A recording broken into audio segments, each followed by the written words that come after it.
வீரத்தை கண்டேனடி வானத்தில் வல்லூரு வந்தாலே கோடிக்கும் வீரத்தை கண்டேனடி ஞானத்தை பாதித்து மனத்தை சோதித்தால் நான் என்ன செய்வேண்டி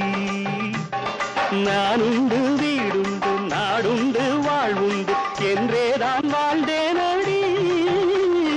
நாளாக நாளாக தாளாக கோபத்தில் நான் வேங்கையானேனடி நான் பொல்லாதவன் பொய் சொல்லாதவன் என் நெஞ்சத்தில் வஞ்சங்கள் இல்லாதவன் வீண்வம்புக்கும் சண்டைக்கும் செல்லாதவன்